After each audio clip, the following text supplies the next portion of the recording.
so many things wrong dialing in my tones on any device, whether it's the Fractal FM3, Quad Cortex, any device. I've had way too much gain. I'm always having a drive pedal on. And when I get to my DAW to get up to volume, I'm just pushing the master up and I'm getting some clipping. So with a lot of tips and help from guys that own the Quad Cortex and on the gear page, I've made some major changes.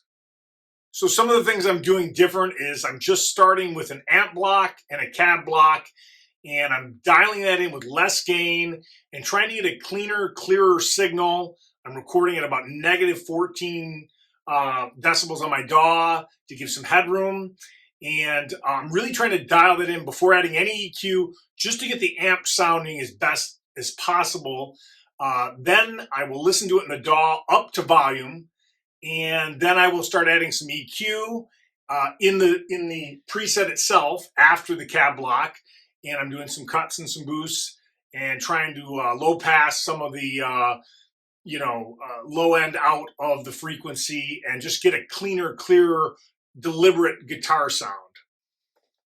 All right, here's a real fast look at the preset. So scenes A, B, and C are the Soldano Crunch amp, normal, not bright. They all have the same 2x12 recto cabinet. Scenes B and C both have the SL1 with different stages of gain.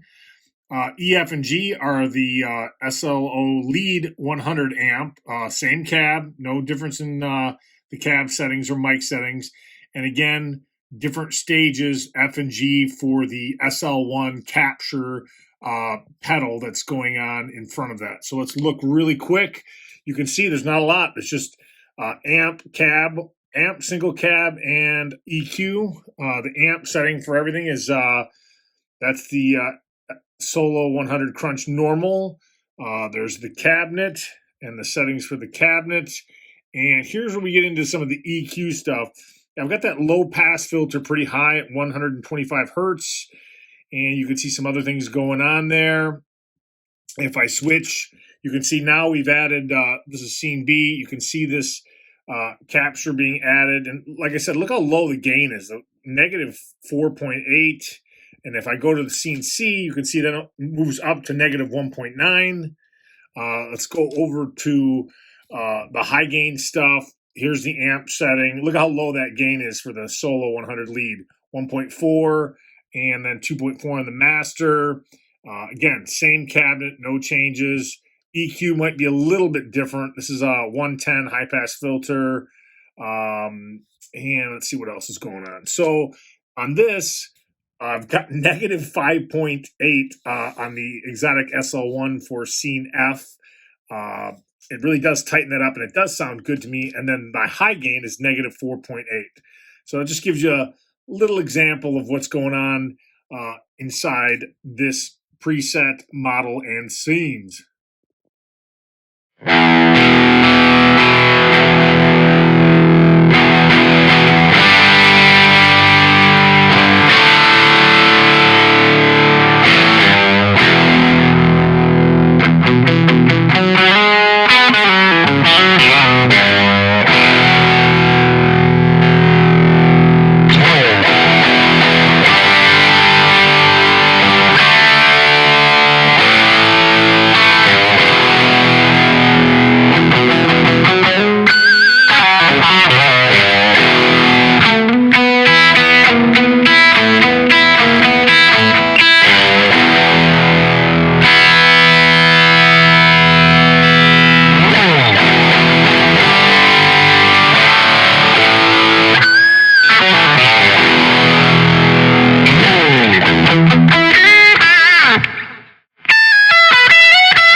few more samples here, so check these out, and I'm going to show you some video of what's going on in the presets.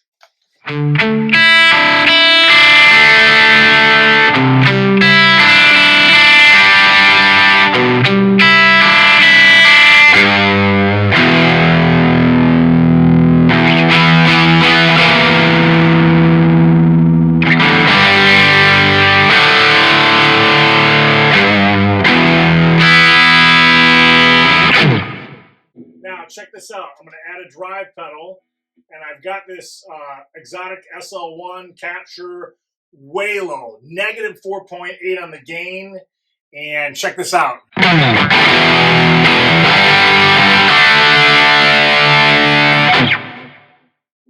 I'll go back and forth. I'll turn it off again and then on. Watch.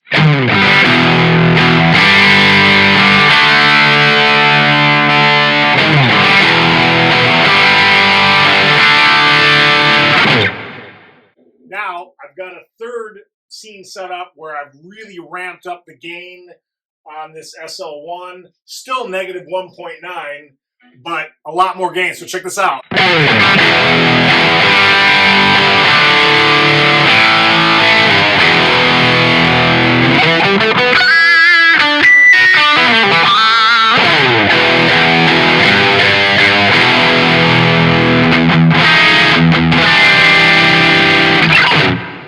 So for channel 2, I'm using the Solo 100 lead amp model, and there's so much gain on this thing. I've got the gain dialed in at 1.4, that's low, and the master at 2.4, that's crazy low. And there's just the amp in the cab and the EQ block, and there's no drive pedal. Check this out. And also, I have the noise gate turned totally off. I've got the gain so low that I really don't need the noise gate. I think it sounds a little better. So check this out.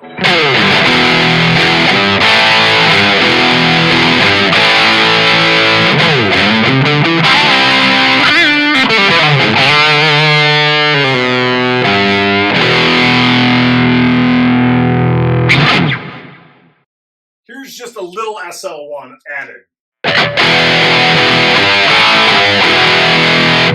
A lot more high end, a little more bite.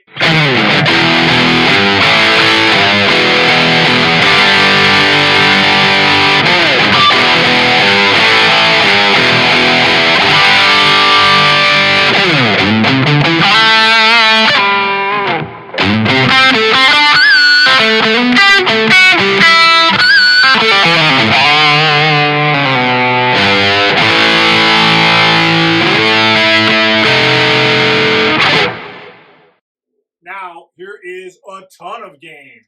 SL1 set. Okay, so still negative 4.8 on this exotic SL1 capture, but check this out.